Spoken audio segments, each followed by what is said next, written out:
À la une de Jeune Afrique cette semaine, les élections présidentielles au Cameroun et en Côte d'Ivoire. Elles se sont déroulées respectivement les 12 et 25 octobre dans des contextes à la fois semblables et différents, avec des conséquences évidemment très contrastées.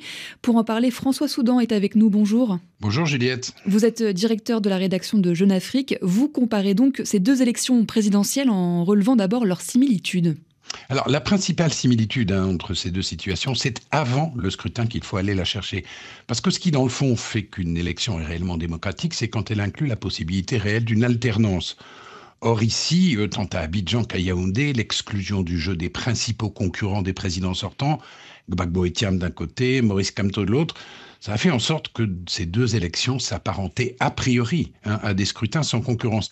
L'élection ivoirienne, elle s'est déroulée dans une relative transparence et les perdants ont reconnu leur défaite, tout simplement parce qu'il n'y avait pas pour le régime en place nécessité de recourir à la fraude, pas plus si vous voulez qu'une course à un seul cheval ne permet aux parieurs de tricher. Alors, on le pensait aussi de l'élection camerounaise, sauf que personne dans le camp du pouvoir n'a anticipé le fait que Chiroma Bakary, un ancien pilier du système, et qui en connaît tous les ruages et je dirais tous les trucages, allait capter sur sa personne le vent général de dégagisme, d'où l'improvisation d'ailleurs fébrile qui a caractérisé la réaction du régime.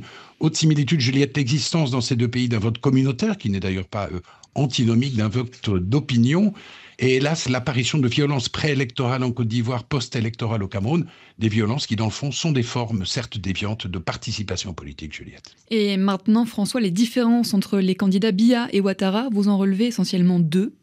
Oui, d'abord le bilan des deux hommes et des deux pays en termes de croissance économique et sociale, ça n'est pas le même. Le SMIC, le salaire minimum, est 30% plus élevé en Côte d'Ivoire qu'au Cameroun et le taux de croissance du PIB est 2 points au-dessus. Évidemment, ça compte dans une élection. Et puis, un aspect psychologique important qui n'a peut-être pas été assez souligné. Ce sont deux présidents âgés, certes, mais qui ont tout de même 10 ans de différence. Et cela s'est senti pendant la campagne. Ouattara a tenu 6 meetings, Biya un seul. Et le fait pour beaucoup de Camerounais d'avoir à leur tête le chef d'État le plus vieux au monde, c'est beaucoup plus maintenant un motif d'inquiétude, d'humiliation que de fierté, d'autant que cela se voit. Ce sentiment de dévalorisation collective, parce que le chef ne répond plus physiquement à l'image que l'on doit avoir de lui. On l'avait bien perçu chez les Gabonais après l'AVC qui avait frappé Ali Bongo. Enfin, il y a la longévité au pouvoir, 14 ans pour Ouattara, 43 ans pour Biya.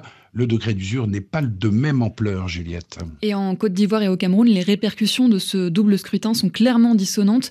Vers quoi s'oriente-t-on de part et d'autre ? Alors, en Côte d'Ivoire, pour Ouattara, le problème qui va se poser dès le lendemain de sa 4e investiture, c'est celui de sa succession, qui pour l'instant s'apparente à une équation en somme nulle. Il va lui falloir aussi méditer sur cette forme de dissidence que représente l'abstention massive de l'électorat dans les fiefs des deux leaders politiques écartés du scrutin.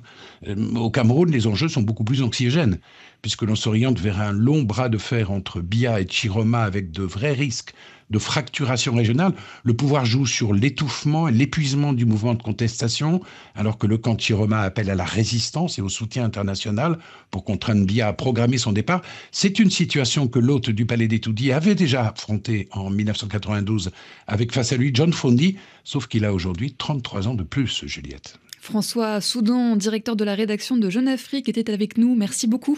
Merci Juliette.